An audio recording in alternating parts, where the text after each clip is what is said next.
seguir adorando ao nosso Deus, agora ouvindo a sua palavra, refletindo nas Sagradas Escrituras.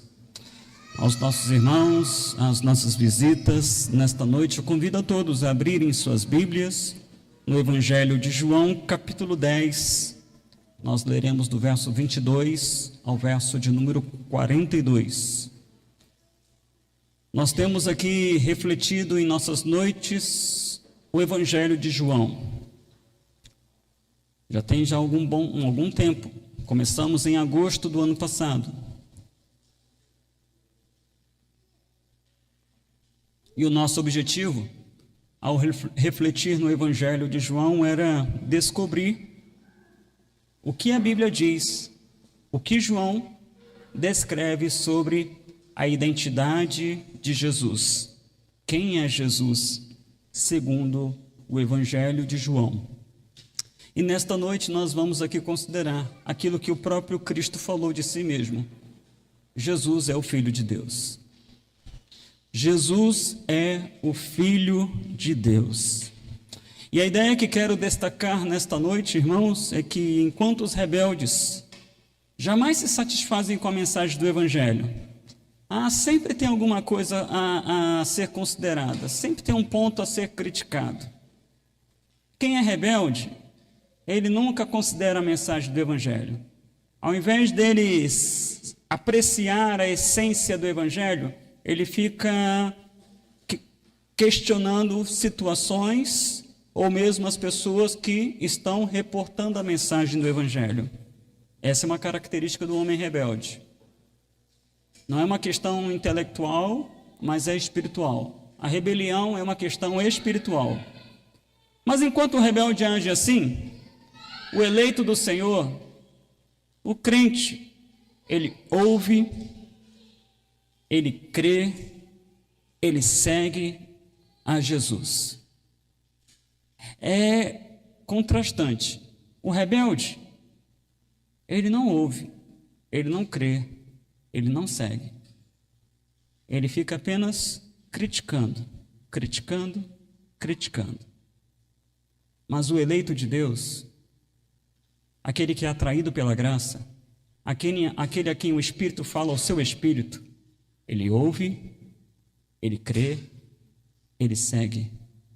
E tem de Jesus Cristo a garantia da sua segurança eterna. Ele tem a garantia da sua segurança eterna. Vamos ler a palavra de Deus? João capítulo 10, do verso 22 ao verso de número 42.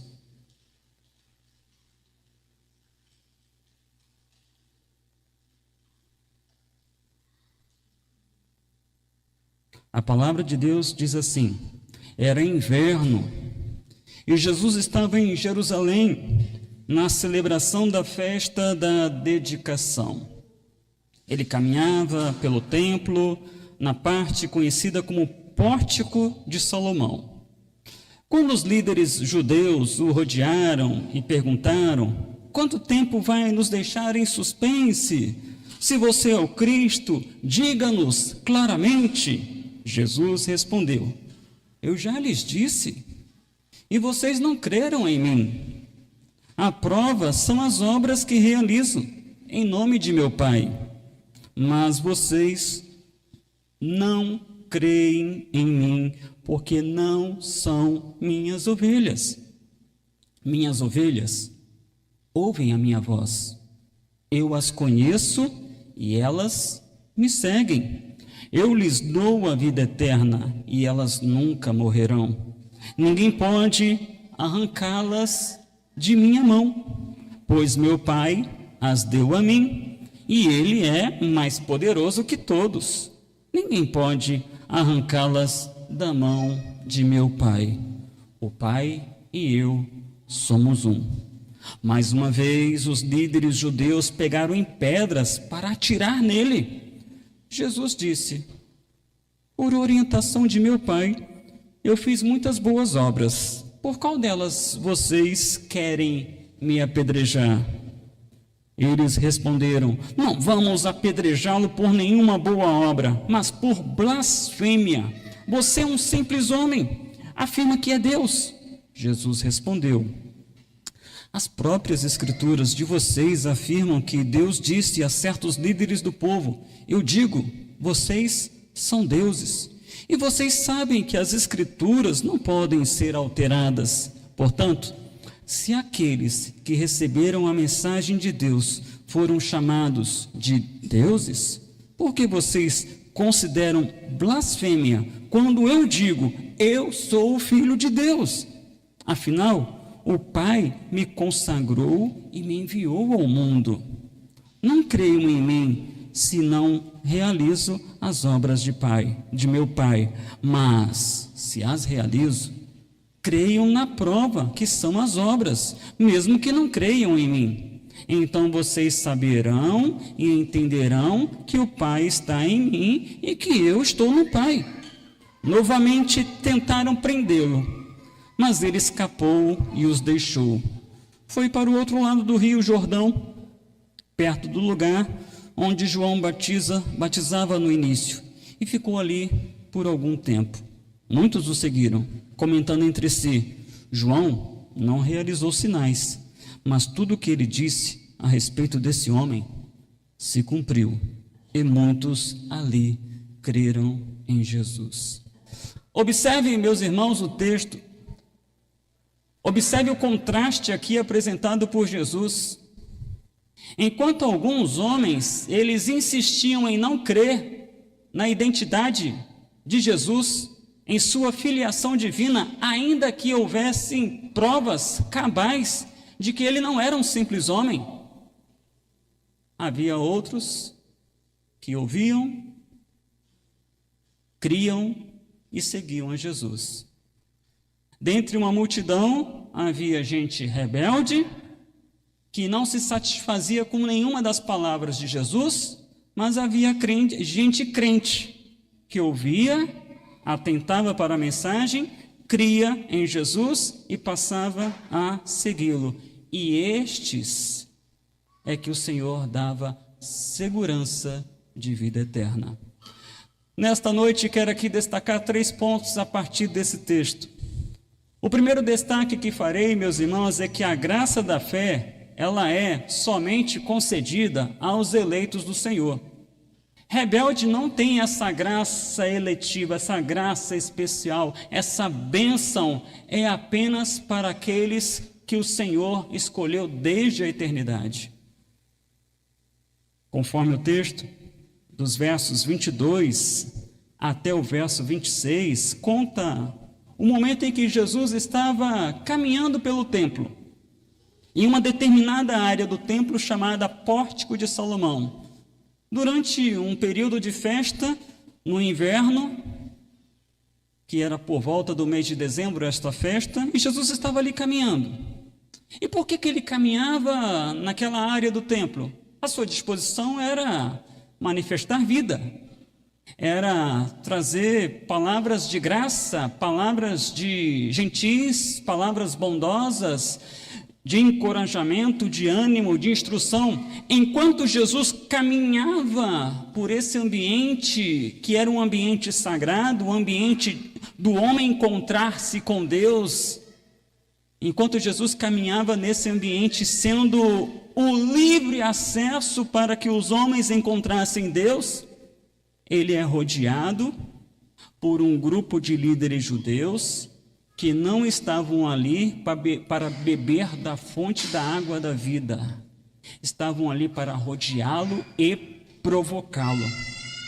Os judeus suscitavam uma questão que não tinha sentido algum. Se você analisar o texto, o verso 24, eles perguntam: quanto tempo o Senhor vai nos deixar em suspense? Se você é o Cristo, diga-nos claramente. A impressão que se dá era que Jesus, durante o seu ministério, durante os 3 anos de ministério, ele ficou brincando de esconde-esconde com o povo. Ele não foi claro, ele não foi objetivo em dizer quem ele era e o que ele veio fazer aqui. A impressão que se dava é que aqueles homens estavam sendo ludibriados por Jesus, quando na verdade isso não era verdade. Não tinha cabimento algum. Jesus, desde o seu primeiro milagre em Caná da Galileia e durante todos os outros atos realizados por ele, a cura de um paralítico no tanque de Betesda, a multiplicação de pães e peixes, a cura de um cego de nascença, e estou aqui apenas fazendo destaque aos milagres realizados por Jesus, que foram registrados pelo apóstolo João. Em nenhum momento Jesus estava brincando com o povo, em nenhum momento Jesus estava colocando a situação da sua identidade em um enigma, em uma condição de suspense. Não, ele dava claras informações da sua identidade. Eu sou a água da vida, eu sou o pão, eu sou a luz. Ora, mas aqueles homens, eles não consideravam as palavras de Jesus, eles não consideravam as obras realizadas por Jesus. Imaginem, Jesus realizava uma obra espetacular, curava um paralítico, há 38 anos, vivendo naquela condição. Ao invés deles darem glória a Deus pela obra realizada, eles consideravam, não é lícito operar esse milagre no sábado. Mais tarde, e olha que eles ficaram ali importunando Jesus durante toda a festa por esse milagre. Mais tarde, meses depois, em uma outra festa, ele cura um cego de nascença e eles começam a importuná-lo porque o cego fora curado um sábado. Eles não pararam para pensar. Um cego de nascença enxergar, isso é obra de Deus. Enquanto que o cego considerava, olha, ele é de Deus. Aqueles homens expulsaram aquele homem que era cego do encontro da comunidade, do encontro religioso, da frequência na sinagoga. Aqueles homens, com a acusação que eles faziam, ela não tinha cabimento algum, porque Jesus, durante todo o seu ministério, quer seja com palavras, quer seja com gestos, quer seja com atitudes, ele dava evidências claras e objetivas de quem ele era e do que ele veio fazer aqui. Mas aqueles homens estavam com seus corações endurecidos. E entendam, meu irmão, minha irmã, alguém com o coração endurecido, por mais que hajam evidências, ele permanece com o seu coração endurecido. E Deus então endurece ainda mais esse coração que se dispôs a estar endurecido. As evidências da identidade messiânica de Jesus vinham de suas palavras. As evidências da identidade messiânica de Jesus vinham de suas obras. E aqui Jesus caminhava no templo. Como em outras oportunidades, ele também estava no templo, sempre pronto a ensinar, sempre pronto a instruir, sempre pronto a trazer palavras de graça, a ofertar graça, seja com as suas palavras, seja com gestos, seja com atitudes. Mas, enquanto ele estava proposto a oferecer graça, seus opositores estavam propostos a oferecer críticas, rancores, morte. É contrastante. Cercado por seus opositores,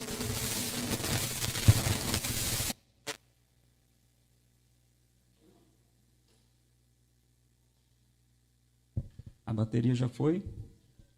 Não é nada, é só a bateria.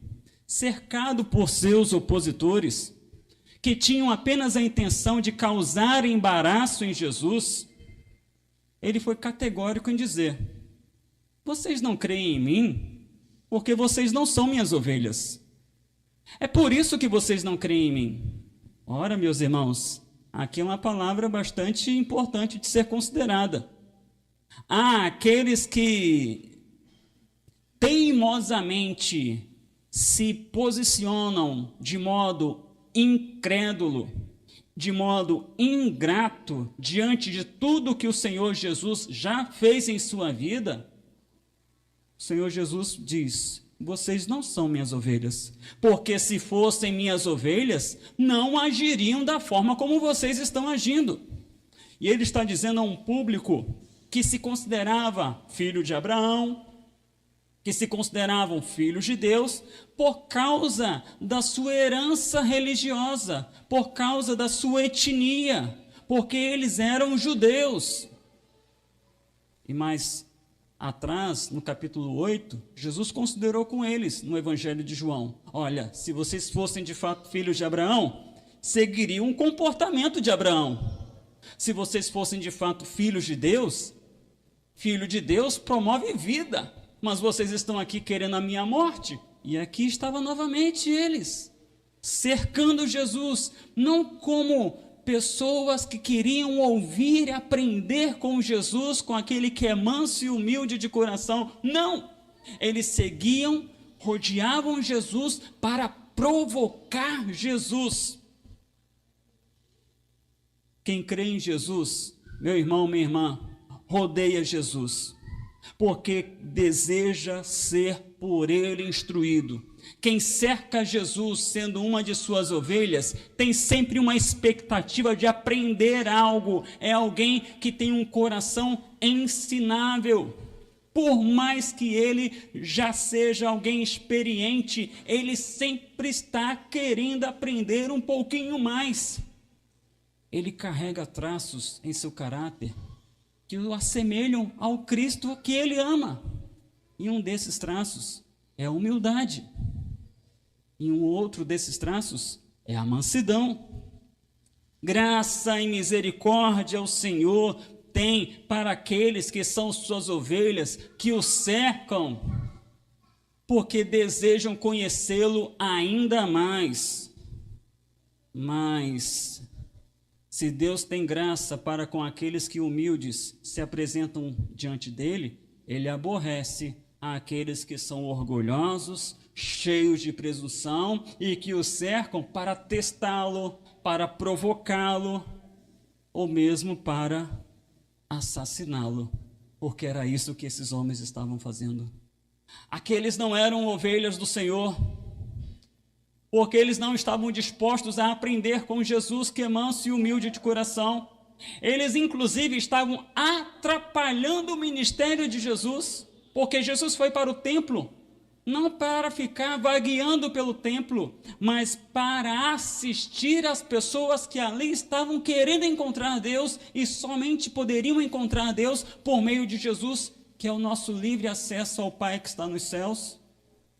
Mas eles estavam tumultuando o ambiente, porque apesar de tudo que eles ouviram, de tudo que eles presenciaram, viram, eles continuavam teimosamente não considerando Jesus o Cristo. A graça da fé. A fé é uma graça, irmãos. A fé é um presente de Deus. A fé salvadora é algo que Deus nos dá. E ela é dada aos eleitos do Senhor. É isso que Jesus está aqui ponderando com aqueles a quem ele considerou. O comportamento de vocês diz que vocês não são minhas ovelhas. Porque se fossem minhas ovelhas, me ouviriam. Se fossem minhas ovelhas, creriam em mim. Se fossem minhas ovelhas, me seguiriam. Mas a atitude de vocês de me cercar, me provocar, apenas demonstra que vocês não são minhas ovelhas. Os eleitos do Senhor não têm o motivo para cercar Jesus com reclamações. Os eleitos do Senhor não têm razão alguma para cercar Jesus com censuras. Os eleitos do Senhor só têm motivos para cercar Jesus com adoração, cercar Jesus com louvor, cercar Jesus com amor, cercar Jesus com gratidão, cercar Jesus com dedicação. Mas não era isso o que era visto naquele povo que cercou Jesus. Porque eles eram homens implicantes. Eles implicavam com Jesus. Desde o início do seu ministério, eles implicavam com Jesus. E não era uma questão intelectual, irmãos. Porque o intelecto, se bem usado, certamente aqueles homens chegariam à conclusão: ele é diferente. Porque assim a população chegava a essa conclusão a respeito de Jesus: ele é diferente. Ele não fala como os outros. Há nele autoridade em suas palavras. Mas não. Eles mantinham a rebelião. Eles mantinham o coração endurecido. Eles mantinham esse coração endurecido, movidos pelo seu orgulho, pela sua presunção, por se acharem filhos de Deus, por conta da sua origem, por conta da sua etnia, por conta da religião que eles seguiam, que na verdade se tornaram uma religião completamente infrutífera. Eles eram cegos, espiritualmente falando.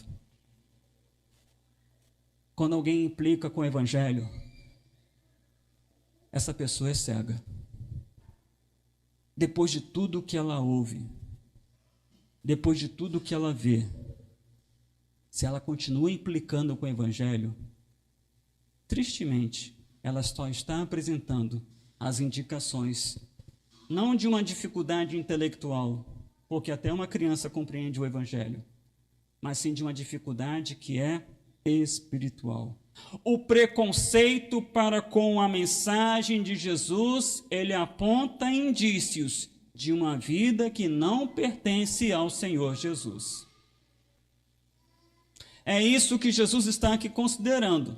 Na verdade, ele foi bem mais categórico do que eu estou aqui propondo.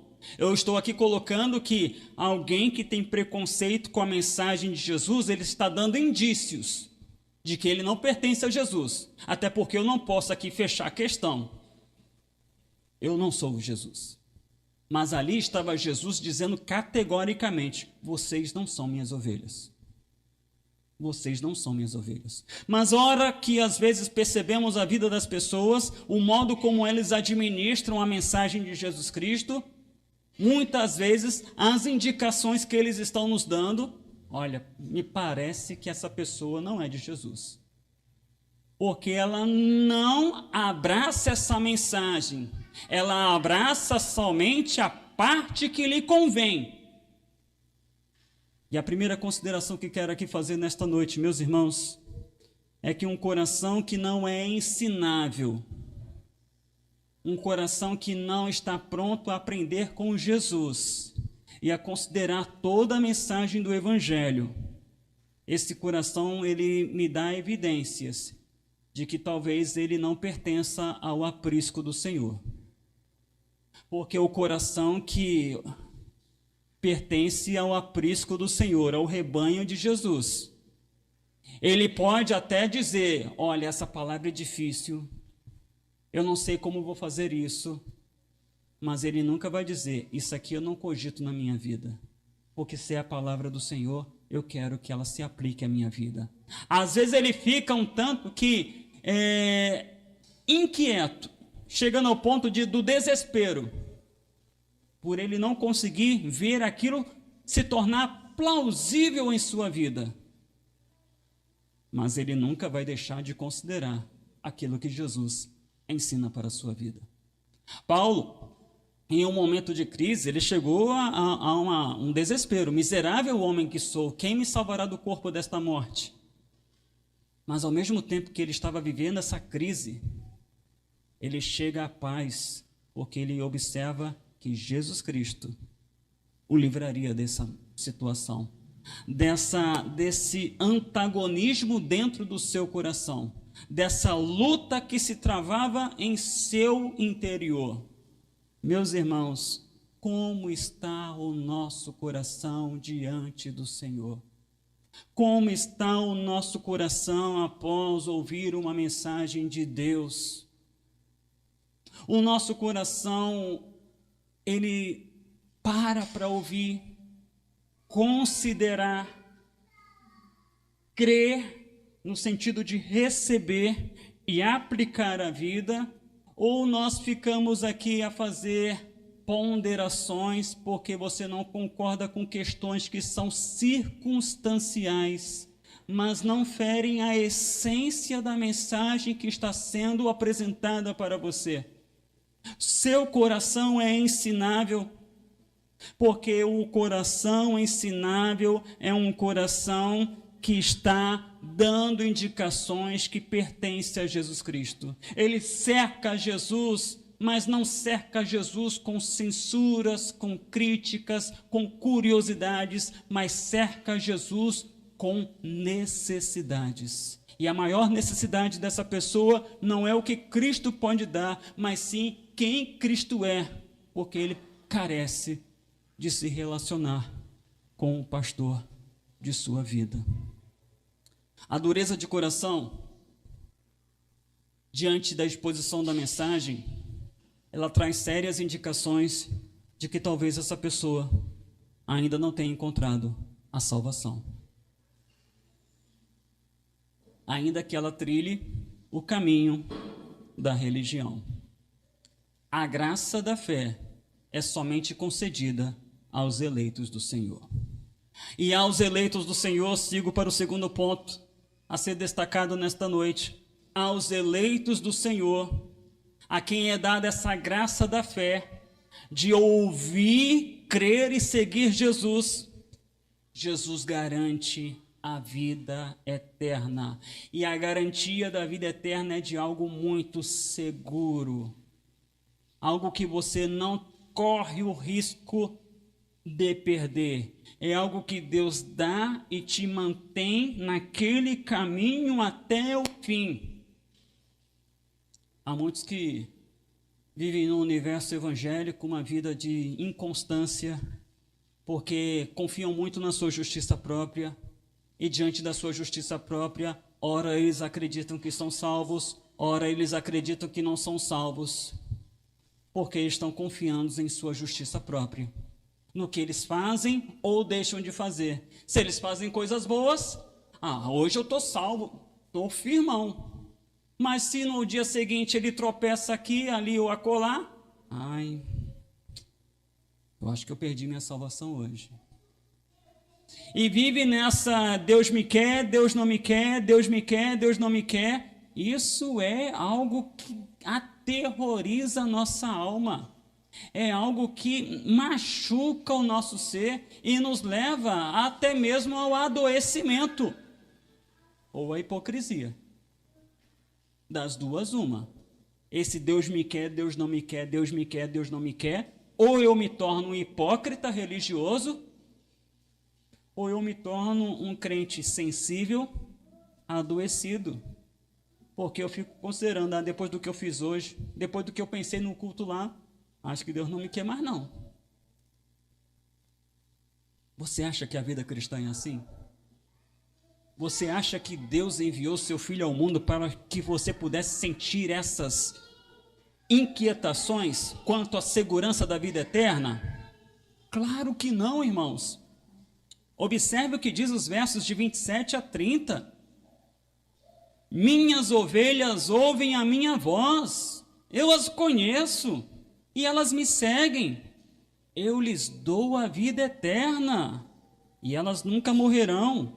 Ninguém pode arrancá-las de minha mão. Por quê? Porque o Pai as deu a mim e Ele é mais poderoso do que todos. Ninguém, ele repete, olha a ênfase, irmãos. Quando uma palavra, uma expressão se repete nas Sagradas Escrituras, preste muita atenção, porque ele está reforçando uma ideia. Ninguém pode arrancá-las de minha mão. Agora ele diz, ninguém pode arrancá-las da mão de meu Pai. E aí ele termina, porque eu e o Pai somos um, ou seja, o Pai e o Filho caminham juntos. É o Deus Pai e o Deus Filho trabalhando para com a sua salvação, para que você tenha segurança, para que você não caminhe inquieto. Aos eleitos de Deus não convém o caminho da dureza de coração. A dureza de coração é uma conspiração contra a sua santificação. porque uma característica inata do eleito do Senhor é a sua disposição em ouvir. Ele quer ouvir, ele quer aprender, ele quer entender, ele quer amar ainda mais Jesus. Ele não vê outra razão de ser para a sua vida, senão o Senhor Jesus. Na sua boca, de 10 palavras, 11 vai ter a expressão apontando para a sua fé em Jesus Cristo. Os eleitos do Senhor são aqueles que desfrutam de uma relação de intimidade com Jesus. É o que ele diz no verso 27. Eu conheço as minhas ovelhas. Elas me conhecem. Elas me conhecem e elas me seguem. Não é apenas uma intimidade casual, como às vezes nós temos. Nós não vemos uma pessoa durante um bom tempo. Aí quando nós a vemos, aí tem aquele momento de intimidade, aquele momento de bate-papo, de recordações. Não. Com Jesus, há intimidade e compromisso que é diário, porque Ele caminha conosco todos os dias, Ele nunca nos deixa só, Ele jamais nos desampara. Nos momentos bons, Ele está conosco e quer se alegrar conosco. Nos momentos ruins, Ele também está conosco e quer ser aquele que vai nos fortalecer para suportar e superar esses momentos ruins. E quem é que desfruta desse relacionamento?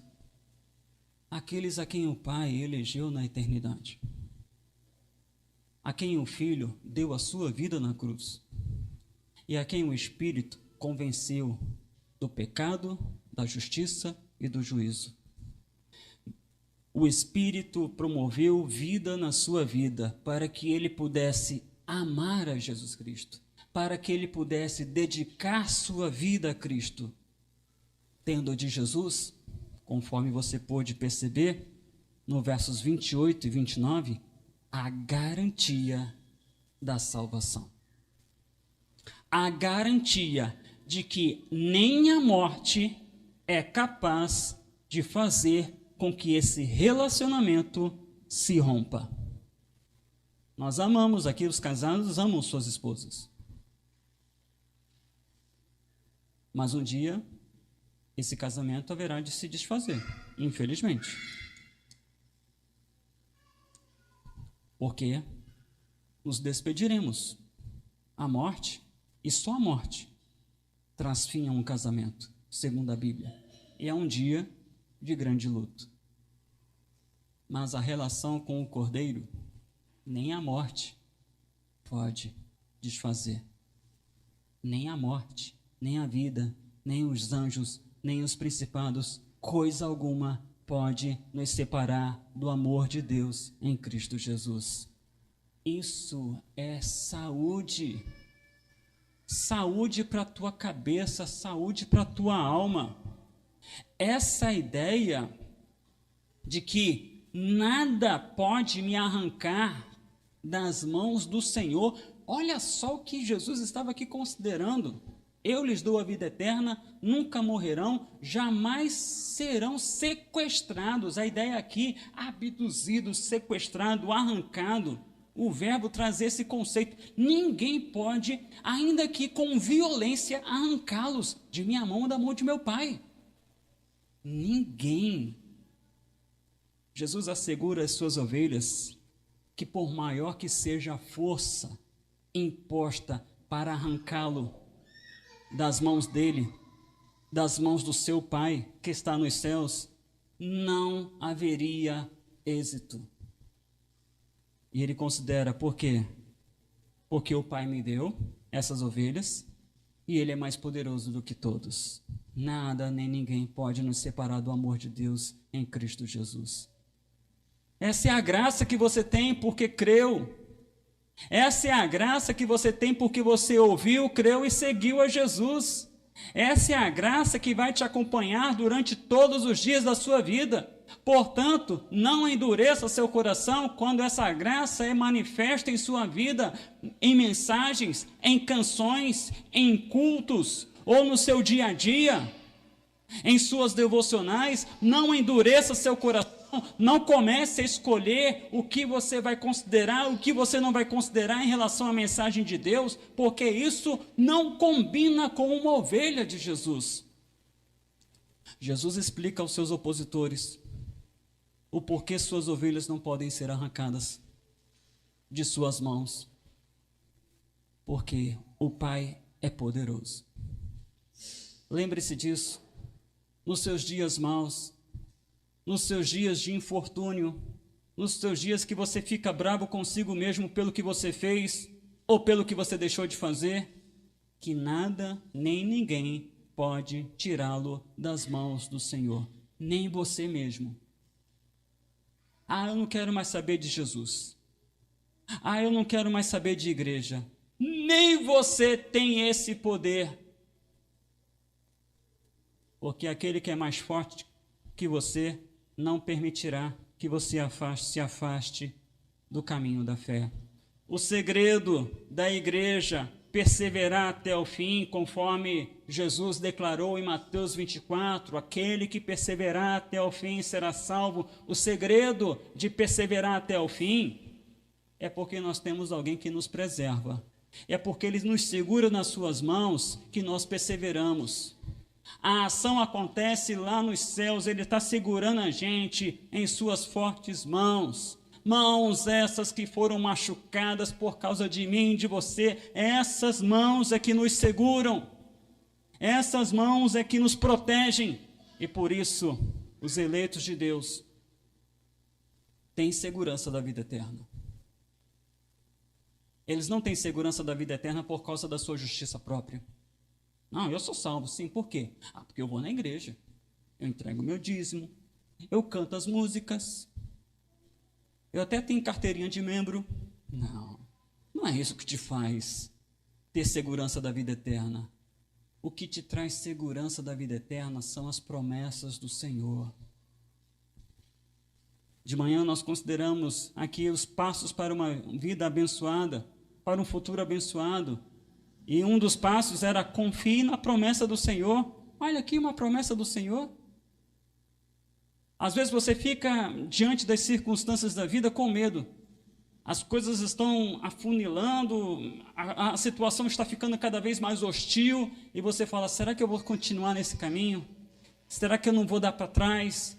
Será que eu vou permanecer firme até o fim? Se você é ovelha do Senhor, entenda, ninguém vai te arrancar da mão dele. Ninguém. E isso nos traz consolo e paz, porque nada nem ninguém. Você pode ser arrebatado se o teu pastor for um assalariado. Eu estou debaixo da cobertura espiritual do pastor Flávio. Está perdido. Eu confio muito no pastor Flávio. Qualquer coisa eu vou no pastor Flávio. Meu irmão, eu sou um igual a você. Eu sou um igual a você. Nós somos crentes, ainda que estejamos em funções diferentes, estamos todos no mesmo patamar. Não tem ninguém aqui no patamar superior ao outro. É isso que tem levado muitos ao adoecimento, a se acharem que estão no patamar superior ao outro. Não estamos. Ser sequestrado da minha mão é fácil, porque eu não tenho poder. Mas ser sequestrado das mãos do Senhor é impossível, porque Ele tem todo o poder. Nas mãos de quem você está? Nas mãos de quem você está? E aqui nós chegamos à segunda consideração que faço nesta noite. É a nossa relação de fé com Jesus, que nos garante a segurança da salvação. De modo que ninguém nesse mundo, ninguém pode mudar essa história. Ninguém pode mudar a história que você tem com Jesus Cristo. Essa linda história de amor, que às vezes tem alguns momentos um tanto que inquietos, angustiantes, mas te separar desse amor, nada nem ninguém. Se você é ovelha do bom pastor que é Jesus Cristo, entenda isso. Nosso Supremo Pastor protege seu povo dia após dia das investidas do inimigo. Nosso Supremo Pastor pode e tem todo o poder para isso, para nos guardar de todas as investidas do maligno, que tenta incansavelmente nos afastar do Senhor. Quem é do Senhor, é do Senhor. E ninguém vai mudar essa realidade. Você crê nisso? Quem é do Senhor, é do Senhor. E ninguém vai mudar essa realidade. Mas os rebeldes não param para considerar essas mensagens. Os rebeldes não param para refletir sobre essa mensagem. Não, verso 31, diante dessa mensagem de Jesus, eles pegaram em pedra para atirar nele. Foi a segunda vez que tentaram assassinar a Jesus por apedrejamento. Foi a segunda vez que pensaram em linchar Jesus. Por quê? Porque não estavam satisfeitos com a mensagem de Jesus. Meu irmão, minha irmã, entendamos uma coisa. A igreja tem que ser fiel ao Evangelho. Ela tem que proclamar o Evangelho. Ela não tem que simplesmente se adequar ao que o público quer ouvir. Mas ela tem que fazer com que o público considere o que a Bíblia diz. Porque é considerando o que a Bíblia diz que nós conseguiremos aqui discernir quem é ovelha e quem é rebelde. Quem de fato ouve e considera a mensagem de Jesus Cristo e aqueles que apenas estão tumultuando o ambiente que deveria ser um ambiente leve, ainda que sob fortes dores, mas o ambiente da igreja deve ser um ambiente leve. Não que seja um ambiente em que não há problemas, mas é um ambiente onde reina a graça, reina o amor, reina a esperança. Então é um ambiente leve. É um ambiente seguro. É um ambiente em que nós podemos, sim, encontrar cuidado. E esse cuidado se dá de modo recíproco. As palavras de Jesus não agradaram aqueles homens. Aqueles homens, eles cercaram Jesus e queriam provocar Jesus. Estavam dispostos, inclusive, a matar a Jesus. Mais tarde, no texto, diz que eles chegaram a cogitar prender Jesus.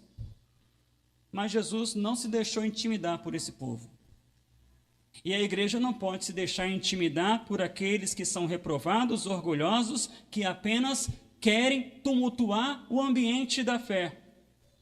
O ambiente da fé não pode ser tolerado alguém que queira tumultuá-lo. Eu não é esse Jesus que eu quero, mas é esse o Jesus que se revela nas Sagradas Escrituras. É o Jesus que cura os paralíticos, é o Jesus que dá vista aos cegos, é o Jesus que faz com que o surdo ouça, é o Jesus que, ao toque na orla de suas vestes, uma mulher se viu livre da sua hemorragia. É esse Jesus que nós pregamos. Eu queria um Jesus mais político, um Jesus mais social, mas ele se recusa a deliberar sobre questões desta ordem, dessa natureza. Ele veio para nos salvar do nosso maior inimigo, que é a morte, porque o salário do pecado é a morte. Então, o que realmente importa para ele é a sua salvação eterna e não a sua riqueza temporal.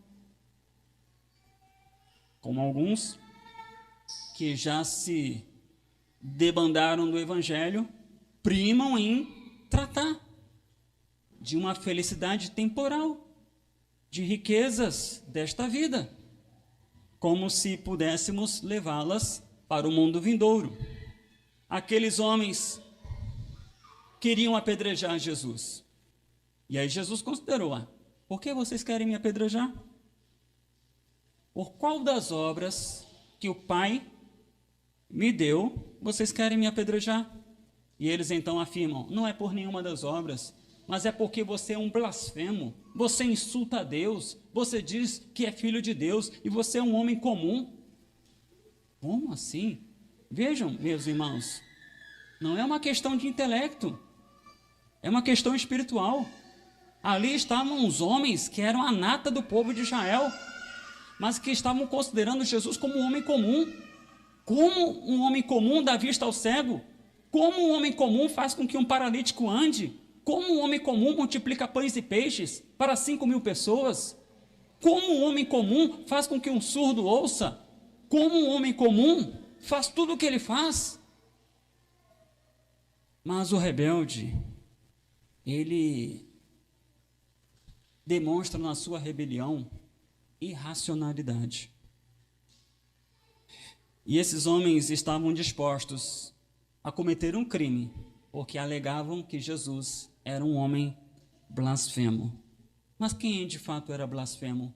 Quem é que de fato estava insultando Deus, senão aqueles homens com o seu comportamento de coração endurecido?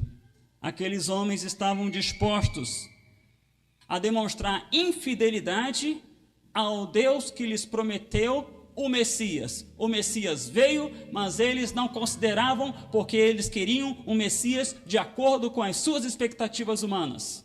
Eles foram ingratos com Deus, porque Deus lhes deu a oportunidade de, em loco, ver Deus agindo. Mas eles trabalhavam para prender e assassinar Jesus. Aqui vai a minha última consideração desta noite, irmãos. A rebelião espiritual leva o homem a uns comportamentos bem irracionais. A rebelião espiritual leva o homem a algumas atitudes que claramente evidenciam que ele não faz parte das ovelhas do pasto de Jesus. Ainda que de modo civilizado, ele demonstra em seu preconceito para com a mensagem do Evangelho, em sua implicância para com a vida proposta pelo Evangelho, ele demonstra dureza de coração. Em suas fugas, em suas ponderações, em suas questões pequenas, ele está apontando, ele está se denunciando como alguém que, ainda que religioso, não pertence ao aprisco do Senhor. Os rebeldes jamais se satisfazem com a mensagem do Evangelho. Eles viram o Cristo, eles viram as obras do Cristo, eles ouviram a mensagem do Cristo e no final pegaram em pedras em 2 oportunidades, tentaram prender Jesus em várias oportunidades, traíram Jesus, levaram para um julgamento, machucaram Jesus, difamaram, caluniaram, subornaram homens para falar contra Jesus e o levaram para a cruz. O rebelde, ele nunca aceita a mensagem da cruz, porque ela é loucura, ela é escândalo, conforme Paulo escreve aos Coríntios. Mas, para o eleito do Senhor, para as ovelhas do Senhor Jesus, essa mensagem ela é maravilhosa. Ela é o poder de Deus. Eles ouvem, eles creem, eles seguem. E Deus lhes dá a segurança da vida eterna. Um coração que não é ensinável, ele dá evidências que não pertence ao Senhor. Como é que está o seu coração, meu irmão? Seu coração é ensinável? Porque um coração ensinável é um coração humilde. Não, eu quero aprender com Jesus. Eu quero cercar Jesus, mas não com críticas ou censuras. Eu quero cercar Jesus com perguntas de quem tem fome e sede de justiça. Nosso relacionamento de fé com Jesus é a garantia de que nós somos salvos e nada nem ninguém pode nos arrancar da mão do Senhor. Isso é vida e paz em um mundo tão atribulado. E por fim, a rebelião, o coração duro, aquele que ouve a mensagem, depois que ouviu a mensagem, ainda considera, isso aí eu não faço. Opa, isso é irracional. Depois de tudo que você ouviu, você sabe que é verdade, está escrito, e você continua não considerando isso, continua repetindo o seu mantra de pecado, né? Porque tem vezes que parece que é um mantra. Você está considerando, olha, a Bíblia diz isso, a Bíblia diz, mas eu. E você continua, né? É a pedagogia, né? A gente tenta repetir, né? Pela repetição, quem sabe um dia não cai a ficha. As suas indicações é de rebelião. Isso não é bom, porque Deus quer que você considere a mensagem do Evangelho. É isso que Deus espera de mim e de você, porque Ele é o Filho de Deus. Jesus é o Filho de Deus, que veio ao mundo para nos dar segurança. Ele não veio ao mundo para trazer instabilidades, porque o nosso coração já estava instável. Ele veio trazer estabilidade. A vida, a sua vida, a minha vida está nas mãos do Senhor. E é diante desse Senhor que nesta noite eu convido a todos a celebrar o que Ele fez na cruz por nós. A celebrar com o coração quebrantado e contrito tudo o que Ele fez por nós na cruz do Calvário. Eu convido a igreja...